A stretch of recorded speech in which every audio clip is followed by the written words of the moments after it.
Welcome to Roadmap to Secure Love, your essential guide to love and attachment. Join Kim and Kyle, relationship therapists, as we explore how attachment theory holds the keys to fulfilling relationships and why we do what we do in our relationships, including behaviors that make the relationship feel disconnected. Attachment. We're all about attachment, Kyle and I. But what does it actually mean and why is it important? Kyle, why don't you tell us? I think it's such an important concept to really understand because what attachment theory does is it gives us a roadmap into understanding our triggers, understanding interactions between our partner and us that don't go well, particularly in conflict, sometimes even in intimacy and sex. And so, what it does is it takes a lot of research and helps us understand why we do what we do and gives us a roadmap on how to do things differently so we can get the outcome we want, which is more closeness, more connection, better intimacy, more comfort, and be able to cooperate with our partner when things arise. Kim, you Mhm. want to add anything to that? Yeah, because Kyle, all behavior makes sense. Every behavior we do makes sense because it comes from something. So if I'm withdrawing from my partner, it makes sense because it's a way that I'm protecting myself. I must have learned that somewhere. It Exactly. can go all the way back to childhood sometimes, or how we've engaged with caregivers, right? What is beautiful about this and what is hopeful about this is that all behavior can be changed, can be healed. So if withdrawing isn't functioning in my relationship, or if poking and getting louder isn't functioning in my relationship to bring closeness, once I understand my attachment and why I do what I do, I can have a roadmap on how to change my behavior to bring closeness with my partner. Yeah. And that's what this whole podcast is about, is taking all that research and distilling it. So let's nerd out for a second. That's So nerd I out. want to talk a little bit about kind of where this all began. So back in the 1900s, there was a psychologist named John Bowlby who came up with this observation, kind of studying kids in foster care, and kind of talked about this idea of maternal deprivation, particularly for little boys, adolescent boys in London.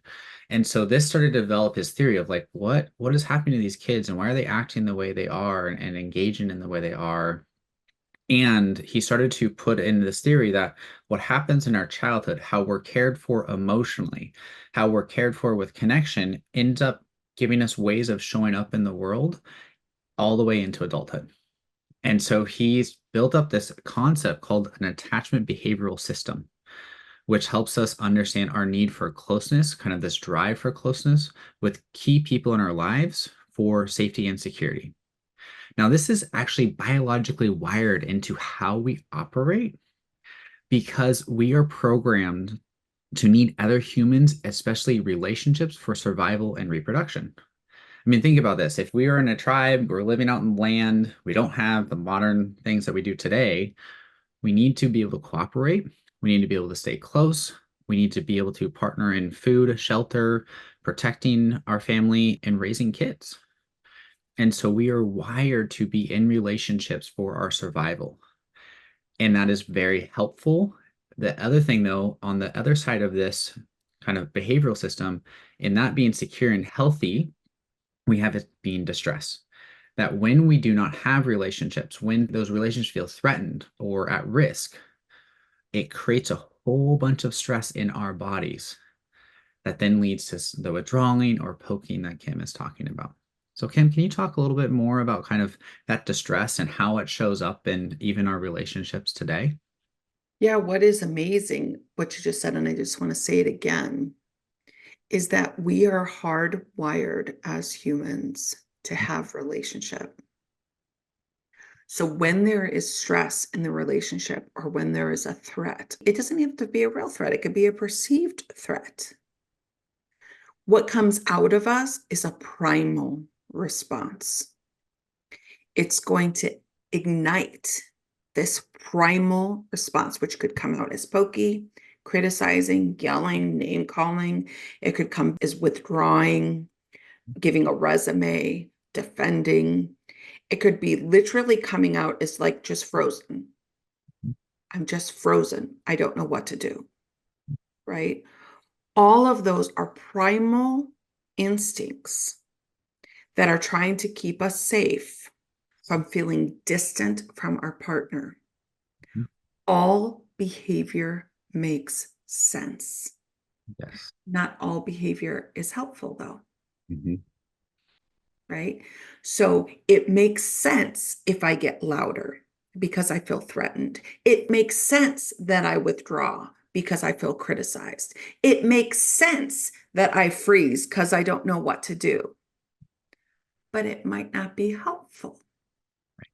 And coming up with a solution, feeling closer to my partner, hearing my partner, receiving my partner's apology, receiving my partner's love. Mhm. It might actually block that. Kyle, what do you want to add to that? Yeah, I mean, this is what's so important, right? Is like Kim is saying, all behavior makes sense through the attachment lens. And so let's continue to nerd out a little bit. How we came to understand this is Bowlby teamed up with this other psychologist named Mary Ainsworth back in the 1970s. And what they did is they did what's called the strange experiment, which is they had little kids, I think they're like 1 to 3, somewhere in that range, or maybe even a little bit older. And they put them in a room, and the mom would go in the room, spend time with them, and then the mom would just leave the room and let the kid just be there. And what they found is when the mom returned, the kids would act differently. So some of the kids would go back to mom and embrace mom, feel comforted, and then resume playing. Other kids would go back to mom and be crying and being very upset, very distressed, and being really hard to soothe and comfort. Other kids would continue playing and almost ignore the mom altogether, right? And so they started to categorize these little kids into attachment styles, right? Secure for the kid who could go to mom and get the comfort and then resume playing. Insecure, anxious for the kid who would be distressed and couldn't be consoled, couldn't be regulated, or even avoidant, insecure, avoidant, in that I'm just going to continue to do my own thing and not come to you for comfort. And so all of those styles that were learned came from our childhood caregiving experiences. So, Kim, can we talk a little bit about how these styles take shape? And let's talk particularly just about secure. Like, what happens as a kid when we're in a secure environment with secure caregivers that we start to develop a secure attachment style? And how does that then show up in our adult relationships? Yeah, I mean, as a children, when we fall and we're crying, we need somebody to pick us up and give us Neosporin, put on a Band-Aid. So if we haven't had caregivers in our lives that showed up for us when we were hurting and really tended to not only our physical, but our emotional needs, that's not a secure relationship, right? But a secure relationship is a caregiver who shows up emotionally, physically, provides the needs, can play, can apologize, can give them space, cannot give them space. And what happens is you have a kid who, when they're scared, they can come in and kind of touch back to their caregivers and say, I'm scared, and then continue on and do the scary thing by themselves, right? There's a confidence that comes out of secure relationships. Now, fast forward to romantic relationships or adult relationships. In that, you keep autonomy. You do not lose your autonomy when you are in a secure relationship, adult relationship. I can be unique. I can do my own things. I can go out with friends. I can do all kinds of things on my own and still connect with my partner and still have this secure connection because we know that we're in this together. We know and can trust each other, right? We know that when we're hurting, we can turn to one another and we can comfort each other. That's what security looks like, Mhm. right? Security looks like that I can be close and have my autonomy. I can have my needs met and go out on my own. It is both and. And as we're talking about attachment, I just want to say something really important, Kyle, because I think it's essential, is that it's not linear, right? How we were as a kid, if we had a secure relationship with our parents, doesn't mean we're going to have a secure relationship in adulthood. Right. And they can change with partners, to people we work with, Mhm. to friends. Mhm. And so it's important to kind of know all of these attachments so we know how to navigate them when they show up in our adult relationships. So I think, Kim, you're touching on something so important about attachment theory, is these styles are designed as adaptations to our environment. Mm, Right. And so whether that's caregiving, even into adulthood, we actually need the flexibility of all these different styles, right? There's going to be times when, even as adult, if we have a secure relationship, there might be something going on in our life that we actually need to tame down our emotions and just get through whatever it is, right? There's going to be other times where we actually need to feel more distressed and actually get more comfort and stay in that place of getting more of that comfort. And so, what's so beautiful when we do have that secure attachment, it actually gives us flexibility to use these different strategies based on the environment, but not get stuck in them.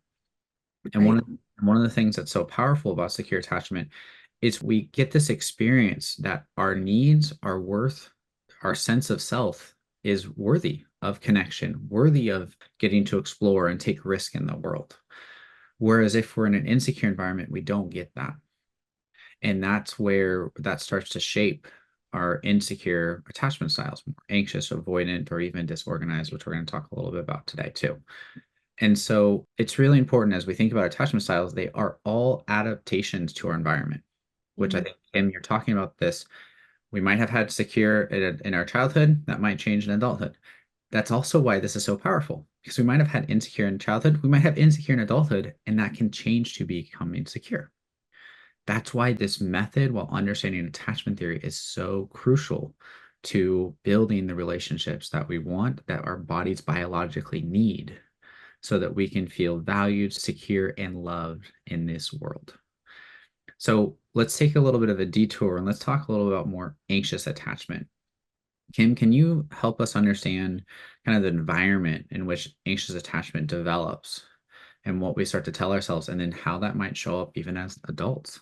yeah, the anxious attachment is not sure if a caregiver is going to respond, right? So then what you have is a child that keeps going, mom, dad, grandma, grandpa, caregiver, giver. Uh, They keep poking because they're worried that they're not going to get heard or their needs are not going to get met. Same thing in adulthood, right? You start to cling. Kyle and I have an attachment course, and what in that we call the anxious attachment, the octopus, right? Because the octopus kind of like grabs and holds on really, really tightly and pokes.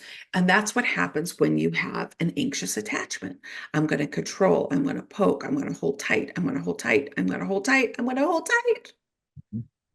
And what happens, it kind of like just takes out all of the air in the relationship and actually moves my partner away. But all behavior makes sense, right? So I am squeezing my partner, I'm poking my partner because I'm begging for them to show up. And I have a perception that they might not.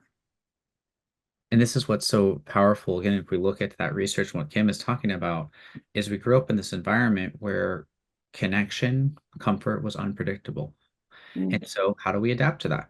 Well, we stay hyper vigilant for any cues that it's not there. And we try to get as much as we can because we're not sure when we're going to get it again. Right? It's like if you're about to eat food, same biological thing. If I know I might not eat or I'm not sure if I'm going to eat, I'm going to eat a lot more till I'm so full because I don't know the next time I'm going to get a meal. right? And so this is the same thing. Someone with an anxious attachment, it has this uncertainty about whether a person will show up for them or not. And so they pursue and pursue and pursue because they're terrified that even if they do get connection, it won't last. And so they stay vigilant and they stay what is called other focus. They focus on their partner. They focus on what their partner's doing. And this again is a strategy. If I can change or get you to hear how you're not showing up for me and what I need from you, and you can change, I'll finally feel safe and secure. Mm. Right. So again, that behavior makes sense. The problem is their partner often gets the message they're doing it wrong. Their partner often gets the message that they're failing, and they pull farther away, which reinforces the insecurity in adult relationships. Does that Mhm. make sense? Oh yeah, what a beautiful cycle that we get stuck in, huh? Mhm. And if we talk about the avoidant attachment, which again on our course, Kyle and I lovingly call the turtle, we kind of have this feeling of never being good enough. So we go in our shell. So if we had critical parents, Shaming parents. shaming parents, or a shaming upbringing in any way where we just are like, it is not safe here. I just get small, be quiet, and that's what's safe. So then when you go into adulthood, life can get super overwhelming, right? So you're really focused on self-preservation. You can't actually think about the other. Kyle just said something so beautiful. He said, anxious attachment is focused on other. Okay. Turtle, I'm thinking about myself and making sure that I don't feel bad, right? In a secure attachment, I can think about myself and I have the freedom to think about you, right? So this turtle, this avoidant, is not showing up for their partner because they don't want to. They're just trying to protect themselves because they feel like they're not good enough, that they're not going to do it right. They're scared of criticism. And again, that causes that distance. And this again starts back in childhood, right? As Kim and I sit with these avoidant clients, just as we sit with anxious clients too, right? We start to pick up on these cues where, an avoidant client in childhood, they might have been kind of crying for attention and they got the message, even as a young kid, that crying's not allowed. You got to You're deal with too it, much. right? You're too much. And so it makes perfect sense then that we don't show our feelings, that we don't actually organize or understand our feelings, but that we go to our head and go, how do I take care of myself? Mm, How do I get through this life and just survive? And that is, again, an adaptation to that environment because that was the best thing we could do at the time. If our needs and our emotions are not getting connected with, if we're not feeling the comfort, support, or cooperation that we need, well, it makes sense that we focus on being self reliant. If I can't depend on anyone else to be around me or care for me, it's all on me then.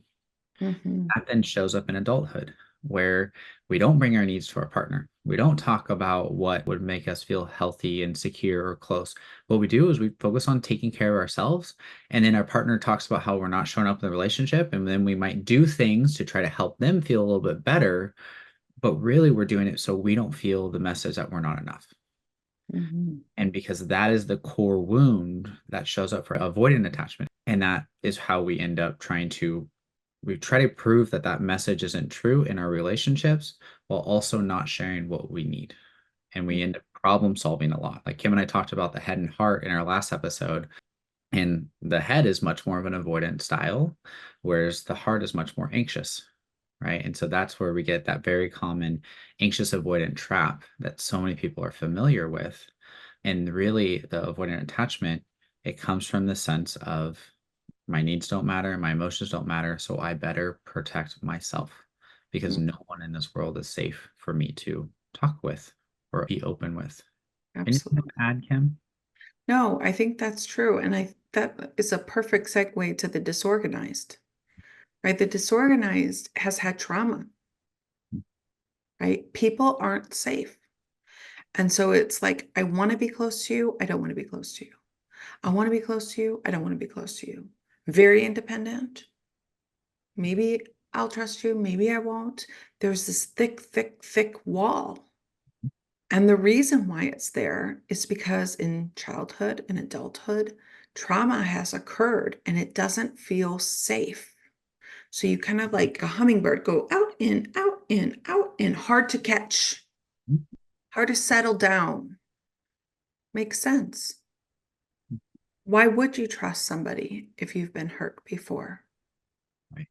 What's beautiful in all of this is that when you get into a healthy relationship that's safe, you can learn how to trust again. Even from a life of trauma, there's healing. We've seen it. Yeah. We've experienced it. So trauma, self-preservation, feeling not good enough as a turtle, holding tightly as an octopus, all of those things can heal, and you can make your relationships secure. And the way we actually do that is we get to look at our behavior not with shame, not with criticism, but with curiosity and compassion. We look at, why do I do what I do in a relationship? Even like for that hummingbird, why do I come in and then get away? Well, because I, one, am biologically wired for connection, and yet in connection with others, I've been harmed.